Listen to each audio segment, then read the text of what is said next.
최근 호주의 날씨가 정말 종잡을 수가 없습니다. 지난 주일에는 펠리스 지역의 그 기온이 1939년 이후 가장 높은 47.3도까지 올라갔었다고 하죠. 아마 그날 밤 다들 잠을 이루시기가 힘들었을 것 같습니다. 반면에 어제 새벽에는 갑작스런 폭우와 천둥, 번개로 또 이렇게 새벽 예배 나오시는 분들은 아마 깜짝 놀라기도 했을 것입니다. 이런 이상 기온은 호주만의 이야기가 아니죠. 지금 미국의 최남단 지역인 플로리다주는 30년 만에 눈이 내렸다고 합니다. 그리고 미국의 워싱턴은 영하 38도까지 그 기온이 떨어지면서 약 1억 명 이상의 사람들이 한파로 지금 고생하고 있다고 하죠. 그 와중에 재미있는 사진 한 장을 제가 소개하도록 하겠습니다. 사진을 보여주시겠습니까? 지금 이 사진 속의 가운데 무엇이 있는지 혹시 보이십니까? 화면으로 보니까 잘 보이지 않을 수도 있는데요. 이번에 그 미국을 강타한 그 한파 속에 그 꽁꽁 얼어버린 연못 속에 그대로 얼음이 된 악어의 모습입니다.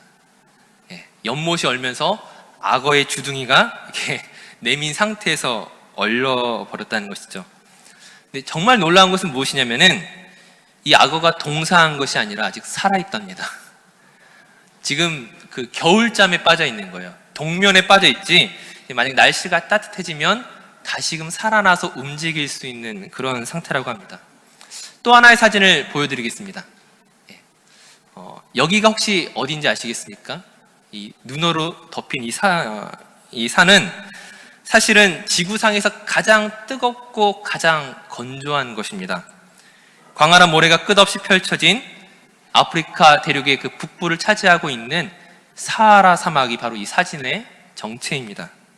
그 호주의 폭염이 있었던 지난 7일 이 사하라 사막에는 눈이 쏟아지기 시작하면서 무려 40cm 되는 그 눈이 사막에 쌓인 것입니다. 사막이 아니라 마치 스키장처럼 변한 이 모습을 볼 수가 있습니다. 사실 이 사진 속의 어떤 악어라든지 이 눈으로 뒤덮인 사하라 사막은 보기에는 신비롭고 참 아름답지만 그러나 이상기온이라는 것은 상당히 위험하죠. 예상치 못한 갑작스러운 폭염과 한파와 폭설 등과 같은 이런 기후의 변화는 사람들을 놀라게 하고 불편하게 만들고 또 위험하게 만들기도 합니다. 꼭 이런 기록적인 이상기온이 아니더라도 아마 이런 경험들 많이 있으실 것입니다. 저도 불과 몇 달 전에 경험한 것인데요. 겨울이 끝난 줄 알고 겨울 옷을 옷장 깊숙이 집어넣었는데 갑작스럽게 날씨가 다시금 추워지면서 옷은 반팔밖에 없는데 추위에 떨면서 밖에 나갔던 기억이 있습니다. 아마 물론 반대의 경우도 있을 수가 있죠. 혹은 날씨가 너무 좋아서 외출했는데 갑작스러운 폭우에 옷을 버리는 경우도 허다합니다. 제가 호주에 처음 왔을 때 이런 이야기를 들었어요. 호주에는 하루에 사계절을 다 만날 수 있다. 따뜻한 줄 알았는데 춥고, 추운 줄 알았는데 덥고, 날씨가 맑은 줄 알았는데 비가 내리고, 종잡을 수가 없다는 것이죠. 물론 우리가 이 스마트폰에 어떤 날씨 앱을 사용하면 기본적으로 어느 정도의 날씨를 예측할 수 있지만 그 예측과는 전혀 다른 어떤 날씨로 인하여 당황했던 경험이 누구나 있다는 것이죠. 무엇을 말씀드리고 싶은 거냐면 대부분의 사람들은 어떤 예측 가능한 것을 좋아합니다. 새로운 것보다는 익숙하고 편안한 것에 더 끌리기 마련이죠.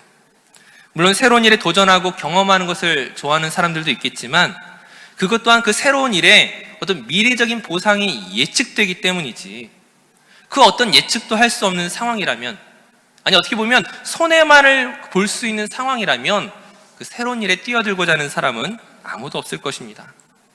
그런 관점에서 오늘 사도행전의 본문에서 나타나는 이 사도들의 모습은, 제자들의 모습은 사람들의 예측 범위 바깥에 있습니다.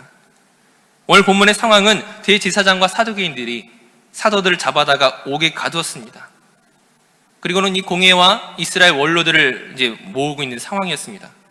공회를 소집한 이유가 무엇 때문이겠습니까? 이전에 사도 베드로와 요한을 잡아다가 신문한 적이 있었지만은 그때는 어쩔 수 없이 그들은 놓아주었지만 이제 더 이상 좌시하지 않겠다는 것이죠. 이번에 다시금 그들을 붙잡아다가 지금 공회로 모여서 이들을 합법적으로 처벌하겠다는 의지를 가지고 지금 미리 붙잡은 것이었습니다. 근데 이제 공회가 소집되고 밤새 가두어두었던 이 사도들을 잡아오라고 명령했는데 이 사도들의 행방을 찾을 수가 없게 된 것이죠. 그들이 어디론가 사라져버렸습니다. 본문 24절 말씀에 보시게 되면 성전 맡은 자와 제사장들이 이 말을 듣고 의혹하여 이 일이 어찌 될까 하더니, 지금 그들의 당황스러움이 묻어나 있습니다. 이 사도들의 탈옥이 혹시 성전 경비대의 동조하에 이루어진 것인지, 이제 사도들이 없어졌으니까 이 공회를 어떻게 파산해야 되는가, 다시금 모여야 되는가, 아마 고민들이 그들에게 있었을 것입니다. 이제 그들이 이처럼 우왕좌왕하고 있을 때 느닷없이 옥에 가두었던 이 사람들이 성전에서 지금 백성들을 가르치고 있다는 제보가 들어온 것입니다. 사실 사도들의 그 탈옥 소식만큼이나 그 도망갔던 사도들이 멀리 가지 않고 성전에서 백성들을 가르치고 있다는 그 소식 또한 그들을 놀라게 하기에 아마 충분했을 것입니다. 왜냐하면 앞서 말씀드렸던 것처럼 이 사도들의 행동이 그들의 예상 밖의 행동이었기 때문이죠. 결국 다시금 사람을 보내서 그들을 잡아왔지만 그들이 처음에 생각했던 시나리오는 완전히 헝클어지고 말았습니다. 그 감옥 안에서 그 사도들을 데리고 오는 것과 지금 백성들의 지지를 받으며 그 공회로 잡혀온 사도들을 세우는 것은 그 분위기에 있어서 전혀 다를 수밖에 없던 것이죠. 그럼에도 불구하고 우리는 의구심이 들 수밖에 없다는 것이죠. 사도들이 감옥에서 나왔으면 이제 그 자리를 피해 도망가는 것이 마땅한데 왜 피해서 숨지 않고 성전에 있었던가 하는 것입니다. 사실 대제사장과 이 사두개인들이 당황하기는 했었지만 어찌되었든 지금 사도들을 다시금 잡아왔고 그들이 어떤 결정을 내리는가에 따라서 사도들의 생명이 굉장히 위험할 수도 있는 그런 상황이었기 때문이었습니다. 실제로 본문 33절 말씀에 보시게 되면 그들이 듣고 크게 노하여 사도들을 없이하고자 할세. 즉 그들이 마음만 먹으면 사도들을 엄하게 처벌할 수 있는 상황이었습니다. 즉 인간적인 생각으로는 그 사도들이 옥에서 나왔을 때에 그대로 사라져버리는 것이 사실 그들에게 있어서 가장 안전한 선택이고 동시에 지금 사내들인 그 공회로 모였던 이들을 당황스럽게 하고 우습게 만들 수 있는 가장 좋은 방법이었을 것입니다. 지금 기적적으로 옥에서 나왔지만 이처럼 또다시 잡혀 들어간다면 그 앞서 경험했던 기적이 과연 무슨 의미가 있느냐는 것입니다.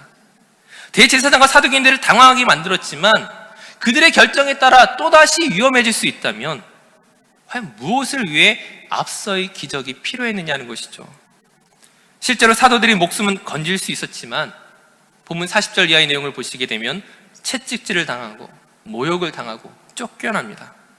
어찌 보면 우리가 기대했던 승리란 앞서 말씀드렸던 것처럼 이 대제사장과 사두개인들이 곤욕을 당하고 또 모인 무리들이 설득되거나 혹은 그들의 믿음에 대해서 인정을 받아야 되는 그런 승리를 우리는 기대할 텐데 그 기적에도 불구하고 모인 무리들은 변함이 없고 사도들은 매를 맞고 쫓겨났으니까 아무것도 달라진 것이 없는 것처럼 보입니다. 우리는 바로 이 점에서 기적이 하나님께서 이루시는 그 기적이 무엇을 목적으로 하는 것인지를 생각해 봐야 된다는 것이죠. 나의 안위라든지 문제를 해결하는 것이라든지 성공이라든지 부를 위해서 기적이 필요한 것이 아니란 사실입니다. 물론 이것이 우리의 성공과 안위와 문제 해결과 이 같은 것을 위해 기도하지 말라는 것은 아니죠. 기적 같은 하나님의 도우심을 기대할 필요가 없다고 말하는 것도 아닙니다. 우리는 하나님께서 우리의 어려움과 문제를 해결해 주실 수 있는 능력이 있으신 분임을 우리는 믿고 있습니다. 때로는 하나님께서 그 사랑하시는 자녀를 위해서 그 성도를 위해서 그 놀라운 그 기적을 통하여 우리를 건지시기를 원하시며 또한 그렇게 하시는 분임을 우리는 또한 믿습니다. 하지만 오늘 우리 본문의 말씀을 통하여 우리가 주목해야 할 것은, 주의해야 할 것은 하나님께서 놀라운 그 기적을 통하여 감옥에 갇힌 사도들을 건지셨지만 왜 그들로 하여금 다시금 붙잡히게 하시고 곤욕을 당하게 하시고 수치를 당하게 하시는지 그것을 우리가 찾아봐야 한다는 것입니다. 하나님의 기적은 사도들이 그 감옥에 갇힌 그 어려움 자체를 해결하는 것에 목적이 있지 않습니다. 하나님께서 그 사도들의 그 어려움과 형편에 관심이 없다는 것이 아니라 그보다 더 놀라운 것을 목적으로 하고 계시다는 것이죠. 이를 알기 위해서 우리 하나님께서 사도들에게 무엇을 명령하였는지 우리 말씀을 통해 살펴보도록 하겠습니다. 우리 본문 19절과 20절 말씀을 한번 같이 읽도록 하겠습니다. 사도행전 5장 19절 20절 말씀을 함께 읽겠습니다. 주의 사자가 밤에 옥문을 열고 끌어내어 이르되 가서 성전에 서서 이 생명의 말씀을 다 백성에게 말하라 하매. 지금 주의 사자가 그들을 감옥에서 건져냈습니다. 그리고 주의 사자가 그들에게 명령했던 것은 감옥을 떠나 몸을 숨겨라가 아니라 오히려 유대인의 심장이라 할 수 있는 그 성전에 가서 말씀을 전하라고 명령합니다. 이 본문 20절에 이 짧은 구절에 세 개의 동사가 있습니다. 세 개의 명령이 있습니다. 첫 번째는 가서, 두 번째는 서서, 세 번째는 말하라입니다. 가서, 서서, 말하라. 이 세 가지의 이 짧은 명령은 사실 일반적인 사람들의 마음과 생각과는 전혀 다른 것이죠. 감옥에서 풀려나면 도망치는 것이 가장 일반적인 생각일 텐데 지금 주의 사자는 무엇을 명령합니까? 오히려 사람들이 있는 곳으로 가라고 말씀하십니다. 이것이 어떤 등하불명, 등잔빛이 어둡다 이런 말들처럼 사람들이 많이 모인 곳에 숨어 있으라는 것입니까? 그런 의미가 아니죠. 사람들이 많은 곳에서 자신을 감추거나 숨기는 것이 아니라 그곳에 서 있으라. 그곳에 너 자신을 나타내라고 명하시고 대제사장과 사두개인들이 금하였던 예수 그 이름을 전하라고 말씀하십니다. 당연히 감옥에서 사라졌던 이 그들의 행방이 사내들인 공회에 빠르게 전달되고 지금 다시금 붙잡혀서 공회 앞에 서게 되었습니다. 이런 일련의 과정들을 사도들이 예측하지 못했겠습니까? 아마 당연히 예상했을 것입니다. 그렇다면 어찌 보면 이 주의 사자가 그 무리한 명령을 했음에도 불구하고 그들이 군말 없이 따른 이유가 무엇입니까? 사람들이 생각하기에 그 무리한 헌신, 어찌 보면 뻔한 결과가 보이는 일을 그들이 순종했던 이유가 무엇입니까? 공회 앞에 선 사도들의 대답을 통하여 우린 그 이유를 명확하게 알 수가 있습니다. 본문 29절 말씀에 베드로와 사도들이 대답하여 이르되 사람보다 하나님께 순종하는 것이 마땅하니라. 하나님께 순종하는 것, 여기는 어떤 대안도 어떤 타협의 지점도 없다는 것이죠. 어떤 결과에 대한 예측이 있을지라도 그것도 중요한 것이 아닙니다. 하나님의 말씀을 순종함에 있어서 자신들의 행동과 그 반응을 다르게 결정지을 수 있는 것은 아무것도 없다라는 거예요. 오직 순종 외에는 마땅한 것이 없는 것입니다. 존 비비어가 쓴 순종이라는 책에 보면 저자가 이렇게 말합니다. 사울왕을 예를 들면서 이렇게 이야기하죠. 사울은 수만 명을 죽였지만 단 한 사람을 살려두었다. 명령의 99%는 수행했다. 사람에게는 그러한 행동이 순종으로 보였겠지만 하나님은 불순종으로 보신다. 하나님은 그것을 거역이라 표현하신다. 부분적인 순종은 하나님 보시기에 전혀 순종이 아니다. 99%의 순종은 불순종일 뿐이다. 많은 믿음의 사람들이 나는 하나님께 순종한다라고 생각합니다. 하지만 우리의 순종이 정말 하나님이 원하시는 순종이었는지 혹은 99%의 순종이었는지 우리 자신을 돌아봐야 합니다. 내가 보기에 마땅하기에 합리적이기에 또는 이해가 되기에 나 또한 그것에 동의하기에 순종하는 것은 아닙니까? 하나님께서도 나와 같은 생각이실 거야 그렇게 판단하고 행동하지는 않습니까? 100%의 순종이란 무엇입니까?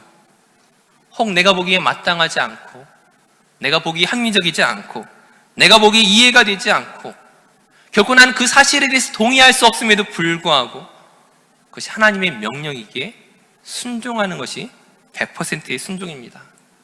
나의 생각이 하나님을 당기는 것이 아니라 하나님의 말씀에 나의 생각을 맞추는 것입니다. 사도들이 그 감옥에서 풀려나왔을 때 왜 그들이라고 유혹이 없었겠습니까? 지금은 잠시 몸을 피하고 사내들인 공의가 끝나고 나면 그때 가서 말씀을 전하자라고 충분히 생각할 수 있었습니다. 아니 그런 유혹들이 그들에게 찾아왔을 것입니다. 기껏 감옥에서 풀려났는데 죽을 위기에서 건진받았는데 왜 자신들을 죽이려고 하는 사람들이 있는 곳으로 가고 싶겠습니까? 그러나 사도들이 그 하나님께 순종하기 위해 어찌 보면 자신들도 예측 가능하지만 자신들이 고난당할 것이 생명의 위협을 당할 것이 너무나 마땅히 보임에도 불구하고 그대로 순종한 것이었습니다. 자신들의 예측대로 결국 채찍질을 당하고 협박을 당하고 쫓겨났습니다. 그런데 재미있는 것은 그렇게 고난을 당한 사도들의 반응입니다. 사도행전 5장 41절 말씀을 제가 읽겠습니다. 사도행전 5장 41절 말씀에 사도들은 그 이름을 위하여 능욕받는 일에 합당한 자로 여기심을 기뻐하면서 공회 앞을 떠나니라. 지금 능욕을 당했습니다. 망신을 당했습니다. 그런데 오히려 이를 기뻐하는 사도들의 모습입니다. 일반적인 사람들의 생각으로는 이해할 수 없는 반응이죠. 지금 죽을 뻔했는데, 죽는 줄 알았는데 그래도 목숨이라도 건졌다, 그래서 기뻐하는 것이 아닙니다. 그 이름을 위하여, 곧 예수를 위하여 고난받는 것을 당연하게 여기고 합당하게 여기고 오히려 그로 말미암아 기뻐하는 사도들의 모습입니다. 어떻게 이런 반응이 나올 수 있는 것입니까? 이어지는 사도들의 행동을 보게 되면 더 명확하게 알 수가 있습니다. 사도행전 5장 42절 말씀에 그들이 날마다 성전에 있든지 집에 있든지 예수는 그리스도라고 가르치기와 전도하기를 그치지 아니하니라. 지금 사내들인 공회에서 채찍질을 당하고 예수의 이름으로 말하는 것을 금지당했습니다. 하지만 이런 금지 명령을 나오기가 무섭게 무시해버리는 것입니다. 오히려 예수는 그리스도라 가르치고 전도하기를 그치지 아니하는지라, 쉬지 않고 복음 전도에 더욱더 열심히 사도들의 모습을 우리가 발견하게 된다는 것이죠. 고난을 받으면서도 기뻐하고 예수님을 전하는 것을 포기하지 않는 이들의 모습을 통하여 우리는 무엇을 볼 수 있습니까? 세상의 기준으로 본다면 이들이야말로 예측이 안 되는 사람들입니다. 통제가 안 되는 사람들입니다.